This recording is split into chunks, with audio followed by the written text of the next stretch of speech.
du deuxième semestre, module des probabilités. Aujourd'hui, on va voir la dernière partie du troisième chapitre, celui des variables aléatoires discrètes. Cette partie porte sur le calcul de l'espérance mathématique de la variance et de l'écart type.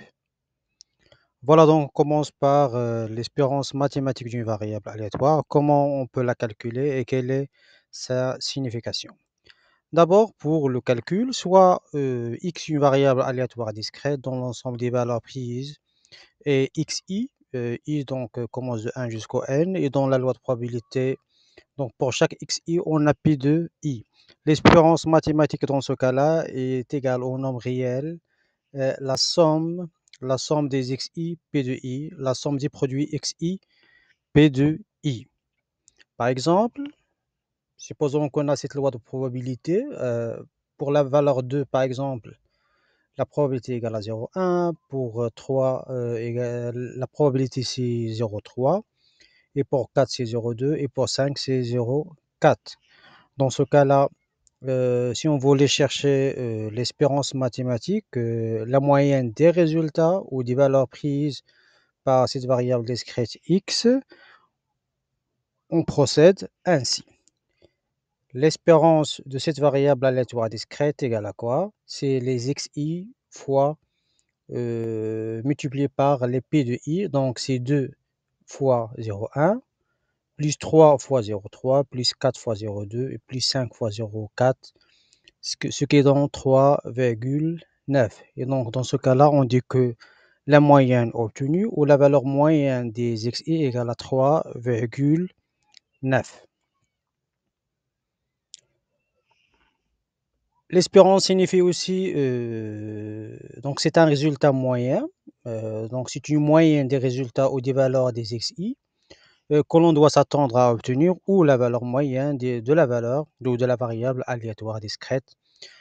Si on répète la même épreuve plusieurs fois, donc on obtiendra une moyenne qui est aussi l'espérance mathématique. C'est aussi l'ensemble des valeurs prises est infini et dénombrable. Dans ce cas-là, on aura une infinité des produits xi fois pi. Et donc, dans ce cas-là aussi, la première formule elle est aussi valable, avec bien sûr le i, donc prend donc une infinité de valeurs. Et donc, l'espérance mathématique dans ce cas-là, au cas où la valeur ou les valeurs sont infinies, c'est la somme infinie des produits xi fois pi. L'espérance mathématique qui est notée également par mi de x ou mu x. Voilà quelques propriétés. L'espérance mathématique, c'est un opérateur linéaire, c'est-à-dire par exemple si on a deux variables aléatoires discrètes, x et grand y, dans ce cas-là, l'espérance de ax plus bx égale à l'espérance de x plus b l'espérance de y. Soit par exemple, si j'ai une fonction de r dans R, alors dans ce cas-là, l'espérance de g de x égale à quoi? Donc c'est la somme des produits des g de xi produit p de i. Exemple, si g de x égale à x au cube, l'espérance de g de x égale à la somme des xi au cube fois p de i. Et si par exemple on a h de x égale à 1 sur x, dans ce cas-là, l'espérance de h de x qui est égale à 1 sur x égale à la somme des produits des 1 sur xi fois p de i, et ainsi de suite. Exemple, reprenons l'exemple qu'on a déjà vu au cours, celui qu'on peut exprimer par la loi des probabilités suivantes. C'est l'exemple de nombre de piles obtenues ou le nombre de faces obtenues si on jette soit deux pièces de monnaie à la fois, soit une seule pièce de monnaie deux fois successive. Et donc, quel est le nombre de piles obtenues? Soit 0 piles, soit une seule fois, soit deux fois. Donc, pour 0, la probabilité ou la fréquence est 1 sur 4. Pour obtenir pile une seule fois, donc c'est 2 sur 4. Ce sont deux fois soit pile face, soit face pile. Donc, ce sont deux cas favorables sur les 4 possibles. Obtenir deux piles à la fois, donc c'est un seul cas sur les 4. Donc, la probabilité, c'est 1 sur 4. Donc, pour cette loi de probabilité, l'espérance, c'est quoi? Donc, c'est 0 fois 1 sur 4 plus 1 fois 2 sur 4 plus 2 fois 1 sur 4, ce qui est donc 1. Reprenons également l'exemple du lancement de dés. Donc vous vous rappelez, la loi de probabilité est la suivante. Le fait d'avoir là on cherche, donc la face supérieure ou le numéro de la face, supérieure. Donc avoir le 1 c'est 1/6, le 2 c'est 1/6, le 3 c'est 1/6 et ainsi de suite. Dans ce cas-là, l'espérance mathématique, c'est quoi? C'est, la somme des xi fois pi. Donc c'est 1 fois, 1/6 plus 2 fois 1/6 plus 3 fois 1/6 et ainsi de suite et donc on obtiendra 21/6 et donc la moyenne des valeurs des xi égale à 21/6. Voilà, maintenant on passe à la variance et l'écart type. On commence bien sûr par la variance. Soit x, une variable aléatoire discrète dont l'ensemble des valeurs prises est xi, donc de 1 jusqu'au n, et dans la loi de probabilité, donc la probabilité de chaque valeur de la variable xi égale à pi de i. La variance de xi est le nombre réel positif qui est égal à quoi? Qui est égal à sigma au carré de x, qui est égal à la différence entre les xi et la moyenne, qui est l'espérance mathématique au carré fois p de i.